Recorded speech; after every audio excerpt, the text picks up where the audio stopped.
Hello dear students. കഴിഞ്ഞ ക്ലാസ്സിൽ നമ്മൾ പറഞ്ഞത് പ്രോപ്പർട്ടീസ് ഓഫ് അഡീഷൻ ആണ്. കോംപ്ലക്സ് നമ്പേഴ്സിന്റെ അഡീഷനുള്ള പ്രോപ്പർട്ടീസ് ആയിരുന്നു. ഈ ക്ലാസ്സിൽ നമ്മൾ നോക്കാൻ പോകുന്നത് പ്രോപ്പർട്ടീസ് ഓഫ് മൾട്ടിപ്ലിക്കേഷൻ ആണ്. രണ്ട് കോംപ്ലക്സ് നമ്പേഴ്സിന്റെ മൾട്ടിപ്ലിക്കേഷന്റെ പ്രോപ്പർട്ടീസ് ആണ് നോക്കാൻ പോകുന്നത്. ഒന്നാമത്തെ പ്രോപ്പർട്ടിയാണ് ക്ലോഷർ ലോ. എന്താണ് ക്ലോഷർ ലോ എന്ന് നമ്മൾ അഡീഷന്റെ പ്രോപ്പർട്ടി പറഞ്ഞ അതേ കാര്യം തന്നെയാണ്. അവിടെ എന്തായിരുന്നു, രണ്ട് കോംപ്ലക്സ് നമ്പർ ആഡ് ചെയ്താൽ കിട്ടുന്നത് ഒരു കോംപ്ലക്സ് നമ്പർ ആയിരിക്കും. അതിനെയാണ് നമ്മൾ ക്ലോഷർ ലോ പ്രോപ്പർട്ടിയാണ് ക്ലോഷർ ലോ എന്ന് പറയുന്നത്. ഇവിടെ രണ്ട് കോംപ്ലക്സ് നമ്പർ ഉണ്ടെങ്കിൽ Z1 Z2 എന്ന് പറഞ്ഞ രണ്ട് കോംപ്ലക്സ് നമ്പേഴ്സ് ഉണ്ടെങ്കിൽ അത് മൾട്ടിപ്ലൈ ചെയ്താൽ കിട്ടുന്നതും എന്തായിരിക്കും, ഒരു കോംപ്ലക്സ് നമ്പർ തന്നെയായിരിക്കും. അതാണ് എന്ത്, ക്ലോഷർ ലോ. അടുത്ത നമ്മൾ പറയുന്നത് കമ്മ്യൂട്ടേറ്റീവ് ലോ. എന്താണ് കമ്മ്യൂട്ടേറ്റീവ് ലോ?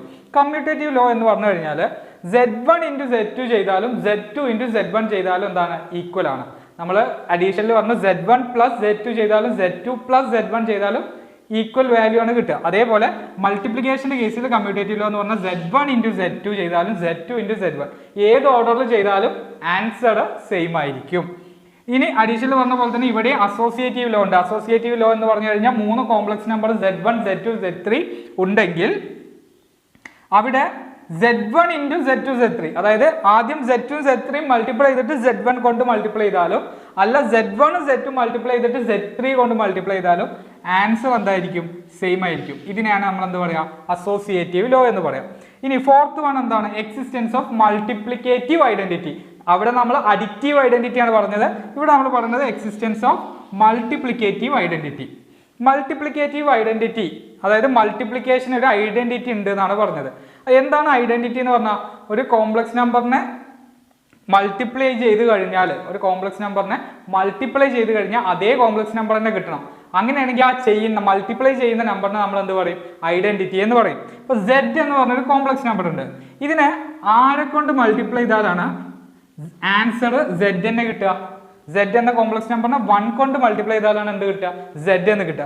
അങ്ങനെയാണെങ്കിൽ ഈ 1നെ പറയുന്ന പേരാണ് എന്ത്, മൾട്ടിപ്ലിക്കേറ്റീവ് ഐഡന്റിറ്റി. Multiplicative identity. ഇവിടെ ശ്രദ്ധിക്കുക, 1 എന്ന് പറഞ്ഞാൽ നമ്മൾ ഉദ്ദേശിക്കുന്ന എന്താണ്, 1 + 0i ആണ്. ഇമാജിനറി പാർട്ട് 0 ആയ ഒരു കോംപ്ലക്സ് നമ്പർ, അതാണ് എന്ത്, 1 എന്ന് പറഞ്ഞത്. അപ്പോൾ ഈ 1 + 0i ആണ് എന്ത്, ഇതിന്റെ മൾട്ടിപ്ലിക്കേറ്റീവ് ഐഡന്റിറ്റി.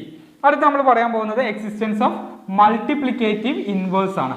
മൾട്ടിപ്ലിക്കേറ്റീവ് ഇൻവേഴ്സ് എന്താണ്? മൾട്ടിപ്ലിക്കേറ്റീവ് ഇൻവേഴ്സ് നമ്മൾ അഡീഷൻ പറഞ്ഞപ്പോൾ എന്താണ് ഇൻവേഴ്സ് എന്നുള്ളതിന്റെ കൺസെപ്റ്റ് പറഞ്ഞു.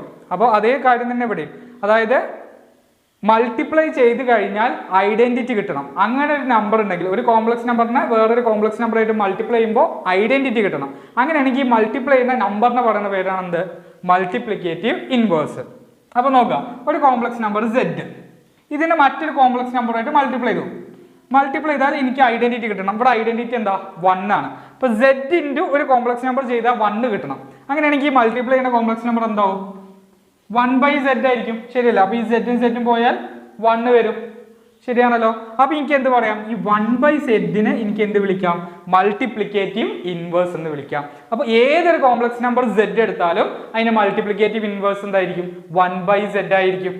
ശരിയാണല്ലോ? ഏതൊരു കോംപ്ലക്സ് നമ്പറിന് മൾട്ടിപ്ലിക്കേറ്റീവ് ഐഡന്റിറ്റി സെയിം ഫിക്സഡ് ആണ്, 1 ആണ്. മൾട്ടിപ്ലിക്കേറ്റീവ് ഇൻവേഴ്സ് എന്താ, അത് കോംപ്ലക്സ് നമ്പറിനെ ഡിപെൻഡ് ചെയ്യും. ഇപ്പോൾ 1 + 2i എന്ന് പറഞ്ഞൊരു കോംപ്ലക്സ് നമ്പർ ആണെങ്കിൽ അതിന്റെ മൾട്ടിപ്ലിക്കേറ്റീവ് ഇൻവേഴ്സ് എന്തായിരിക്കും, 1/1 + 2i.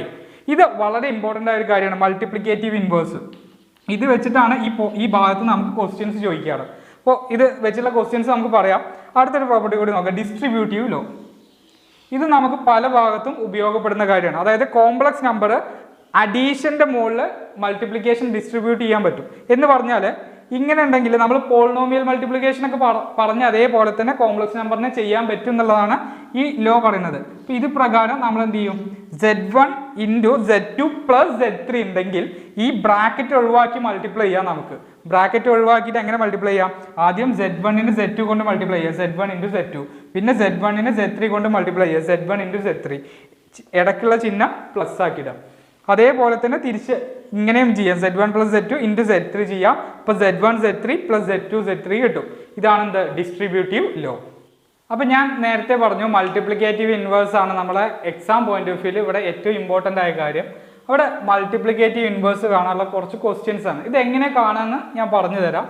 ഒന്നാമത്തെ ക്വസ്റ്റ്യൻ ഇതാണ്, 1 + 2i. ഇതിന്റെ മൾട്ടിപ്ലിക്കേറ്റീവ് ഇൻവേഴ്സ് എനിക്ക് കാണണം. ഞാൻ പറഞ്ഞു മൾട്ടിപ്ലിക്കേറ്റീവ് ഇൻവേഴ്സ് എന്ന് പറഞ്ഞാൽ എന്താണ്, 1/Z ആണ്. Z ന്റെ മൾട്ടിപ്ലിക്കേറ്റീവ് ഇൻവേഴ്സ് എന്ന് പറഞ്ഞാൽ 1/Z ആയിരിക്കും. അപ്പോൾ എനിക്ക് ഇതേപോലെ എഴുതാം. നമ്മുടെ z 1 + 2i അല്ലേ, അപ്പോൾ 1/z എന്തായിരിക്കും 1/1 + 2i. ശരിയല്ലേ? ഇനി നമ്മൾ ഒരിക്കലും കോംപ്ലക്സ് നമ്പറിനെ ഡിനോമിനേറ്ററിൽ നിർത്തൂല. അപ്പോൾ നമ്മൾ എന്ത് ചെയ്യും, ന്യൂമറേറ്ററിലാക്കാൻ വേണ്ടിയിട്ട് കോൺജുഗേറ്റ് എടുത്ത് മൾട്ടിപ്ലൈ ചെയ്യും. ഡിവിഷൻ, കോംപ്ലക്സ് നമ്പേഴ്സിന്റെ ഡിവിഷൻ ആലോചിച്ചാൽ മതി. അപ്പോൾ കോൺജുഗേറ്റ് എടുത്ത് മൾട്ടിപ്ലൈ ചെയ്യുമ്പോൾ എന്ത് വരും, 1 + 2iന്റെ കോൺജുഗേറ്റ് 1 - 2i. അതിനെ കൊണ്ട് മുകളിലും താഴെ മൾട്ടിപ്ലൈ ചെയ്യാം. എന്ത് വരും, 1 × 1 - 2i 1 - 2i വരും, divided by 1 + 2i × 1 - 2i. 1 + 2i × 1 - 2i എന്ത് വരും, a + ib × a - ib. നമ്മൾ പറഞ്ഞിട്ടുണ്ട് a² + b² ആണ്, അഥവാ 1² + 2² എന്ന് വരും.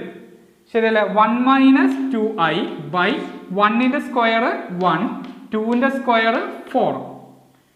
അപ്പൊ ഫൈനലി ആൻസർ എത്ര വരും, 1 + 4 5 വരും അല്ലേ. അപ്പൊ എനിക്ക് 1 - 2i ബൈ 5 എന്നിടാം. a + ib ഫോമിൽ എഴുതുകയാണെങ്കിൽ 1/5 മൈനസ് i × 2/5. ഇതായിരിക്കും ഫൈനൽ ആൻസർ വരും, 1/5 മൈനസ് i × 2/5. അപ്പോൾ 1 + 2iന്റെ മൾട്ടിപ്ലിക്കേറ്റീവ് ഇൻവേഴ്സ് എത്രയെന്ന് ചോദിച്ചാൽ എന്താ ഉത്തരം, 1/5 മൈനസ് i × 2/5. ഒരു ക്വസ്റ്റ്യൻ കൂടി ഞാൻ ചെയ്യാം. z = 3 - 4i. ഇതിന്റെ മൾട്ടിപ്ലിക്കേറ്റീവ് ഇൻവേഴ്സ് എന്ന് പറഞ്ഞാൽ 1/z ആയിരിക്കും, അഥവാ 1/3 - 4i. ഇനി എന്ത് ചെയ്യണം, 3 - 4iന്റെ കോൺജുഗേറ്റ് എടുക്കാന്ന് പറഞ്ഞാൽ എന്താ, i കൂടെയുള്ള ആളുടെ സൈന് മാറ്റി കൊടുത്താൽ മതി. 3 + 4i.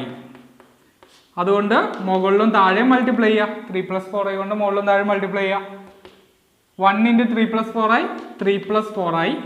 ഡിനോമിനേറ്റർ നോക്കൂ, 3 - 4i × 3 + 4i. a - ib × a + ib എന്താ, a² + b², അഥവാ 3² + 4². ഇനി എന്ത് വരും, 3 + 4i അതുപോലെ എഴുതുക. 3² എത്ര, 9, 4² 16.